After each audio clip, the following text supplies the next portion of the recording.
Poder Aprender, el podcast que te ayuda a aprender idiomas, hobbies y skills de manera más efectiva. Acá hablamos sobre hábitos de aprendizaje, práctica deliberada y estrategias para aprender mejor. Mi nombre es Walter Freiberg y te invito a desarrollar tu poder de aprender para alcanzar tus metas personales y profesionales.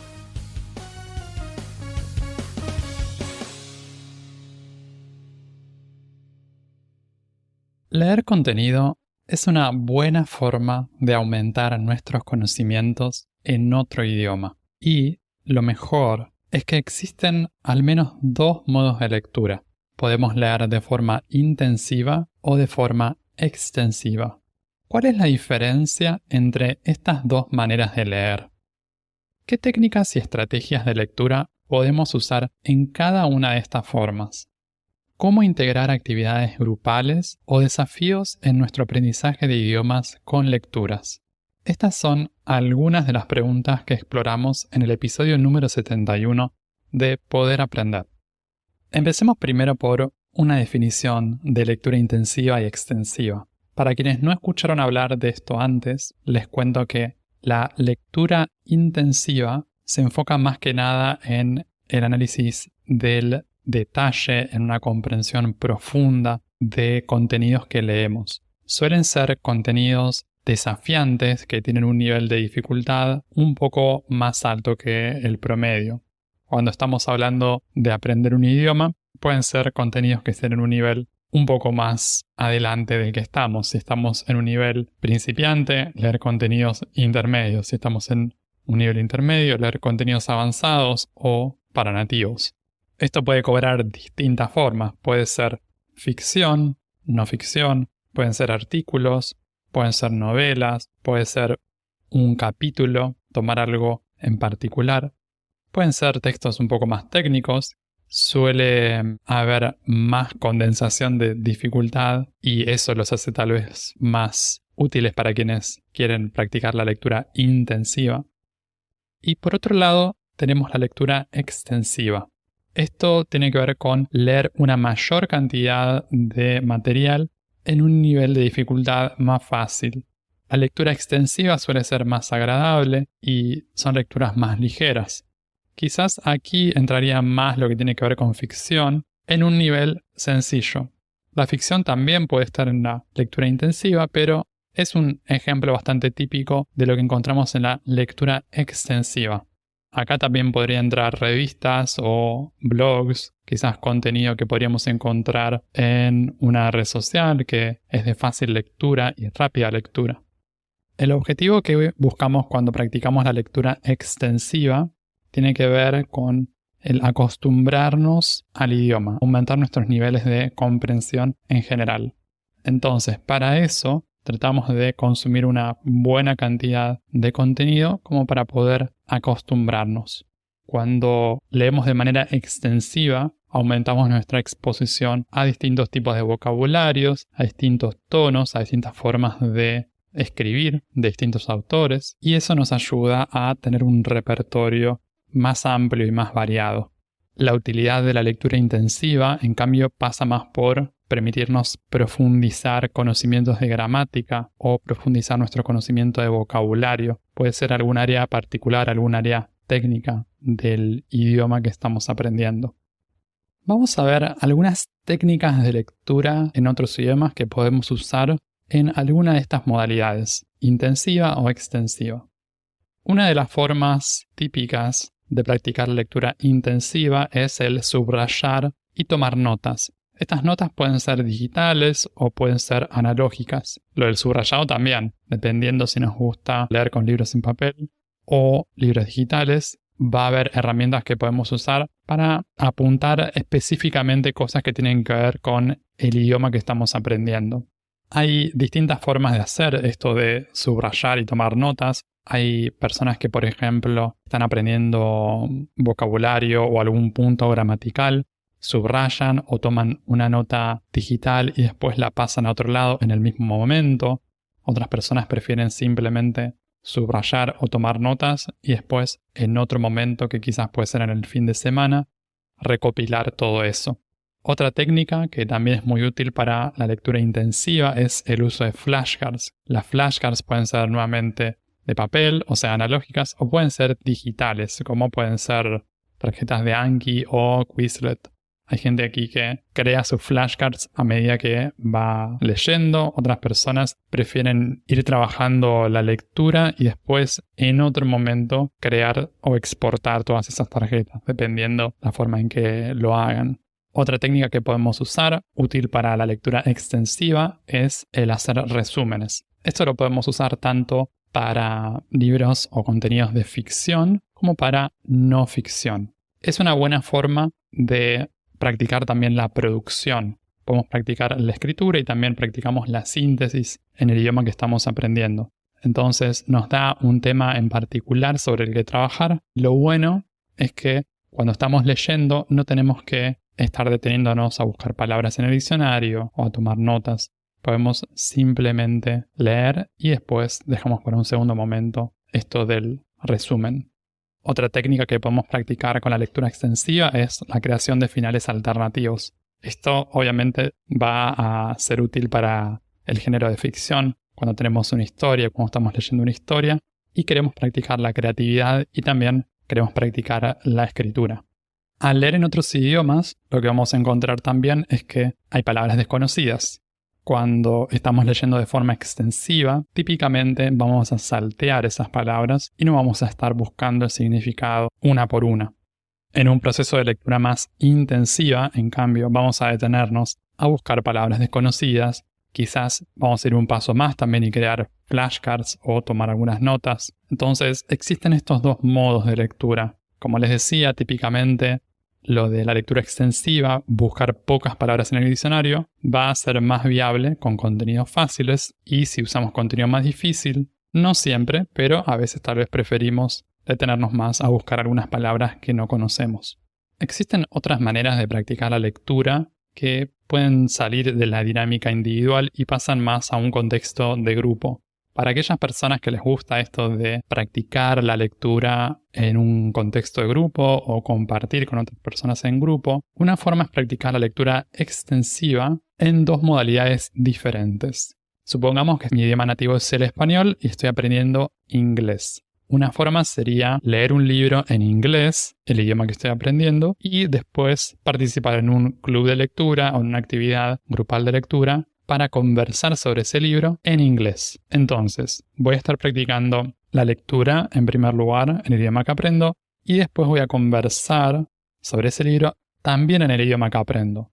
Estoy practicando la comprensión y la producción.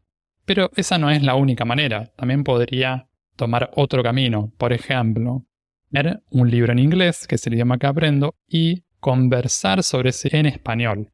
En este caso voy a estar enfocándome en desarrollar la comprensión. Quizás esto puede resultar más útil para un nivel principiante, un nivel más bajo, o si por alguna razón los participantes de un grupo no tienen ganas o no tienen deseo de practicar producción en el idioma que aprendan. Entonces, un hispanohablante que aprende inglés podría leer el libro en inglés, después conversar sobre ese libro en español. Esto, en mi opinión, tiene valor porque nos permite pasar tiempo con el idioma que aprendemos. En el caso del ejemplo con el inglés, estoy leyendo un libro y después estoy poniéndolo en juego y estoy practicando para comentar ese contenido con otras personas en mi idioma nativo. Entonces, esto me permite desarrollar la comprensión y nos da al mismo tiempo un balance entre lo que podemos hacer en este momento y lo que vamos construyendo.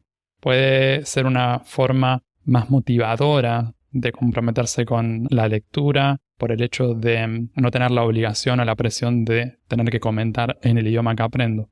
Al mismo tiempo, si lo hacemos en un formato de grupo, tenemos un poco más de lo que llaman en inglés accountability, que sería esto de responsabilizarse por la lectura y el contenido que vamos a practicar durante la semana.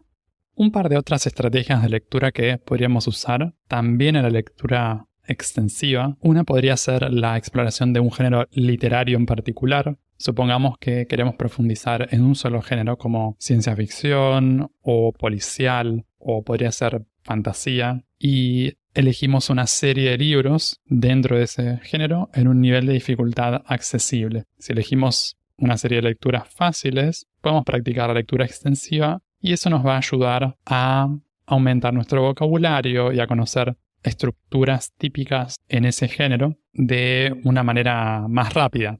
Otra estrategia que podemos poner en juego es la creación de un mapa de historias. Esta suele funcionarle muy bien a la gente que tiene una preferencia más visual con su aprendizaje de idiomas o en general.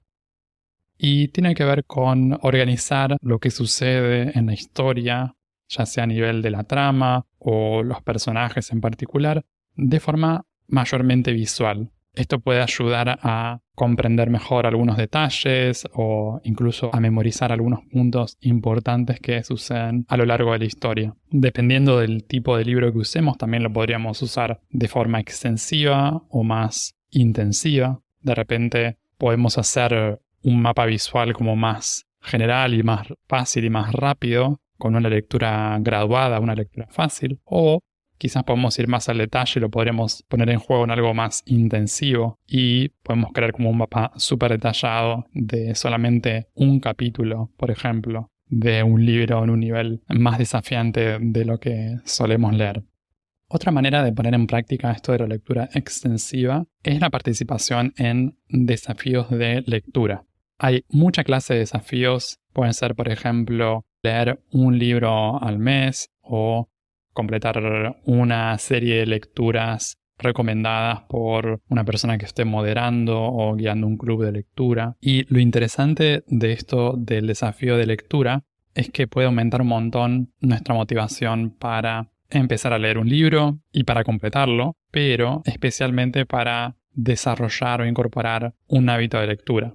En el contexto del aprendizaje de un segundo idioma, por ejemplo, volviendo a la situación de antes, una persona hispanohablante que está aprendiendo inglés, esto se podría organizar de forma individual o también de forma grupal. Hay un montón de comunidades online en las que se proponen libros específicos para distintos meses del año. También hay aplicaciones. En su momento yo usaba una que se llama Bookly. Hablé sobre esto en un episodio anterior del podcast. Y con este tipo de aplicaciones o comunidades online también se pueden crear rachas de lectura y nos dan algunas estadísticas o nos invitan directamente a sumarnos a los propios desafíos de lectura que surgen de la comunidad o que van creando grupos de usuarios.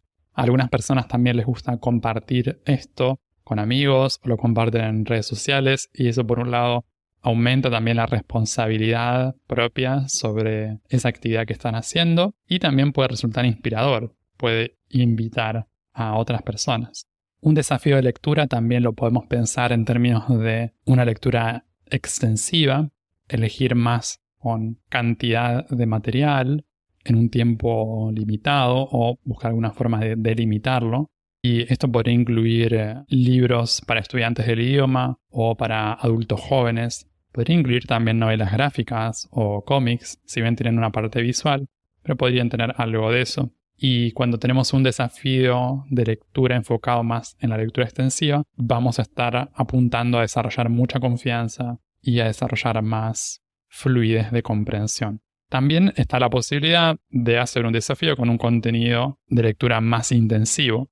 En este caso, me parece útil tener en cuenta que la lectura va a ser más lenta, va a ser más compleja y por eso también ser más realistas en relación a lo que podemos hacer en una cantidad de tiempo dada. Quizás podemos leer en un mes, por decir algo, 100 páginas fáciles, pero 20 páginas difíciles. El ritmo de lectura no va a ser el mismo, pero de todas maneras podemos construir o podemos crear algún tipo de desafío que nos divierta, que nos motive y que nos dé ganas para seguir profundizando nuestras habilidades.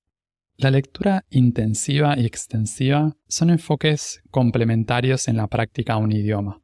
La ventaja de la lectura intensiva es que nos da un análisis detallado y una comprensión profunda de textos complejos. Eso nos desafía a expandir nuestros conocimientos de gramática y aumenta nuestro vocabulario. Por otro lado, la lectura extensiva, a través de materiales más sencillos, fomenta la fluidez y la confianza en nuestras capacidades de comprensión. En cada una de estas modalidades podemos usar técnicas como el subrayado, la creación de notas, flashcards, hacer resúmenes y hasta crear finales alternativos. Eso nos da opciones para seguir practicando y aprendiendo con contenidos fáciles o desafiantes. Puedes escuchar Poder Aprender en las principales plataformas de podcast y en YouTube. También te invito a suscribirte al newsletter semanal en poderaprender.com para enterarte de los nuevos episodios del podcast y otras novedades para aprender mejor. En redes sociales puedes buscar este podcast como Poder Aprender. Encontrá todos los links en la descripción. Y si te gusta mucho, si te sirve el contenido del podcast, te invito a dejar una reseña y una calificación de 5 estrellas en Spotify o Apple Podcasts para que estos episodios lleguen a más personas y que más gente pueda aprender mejor.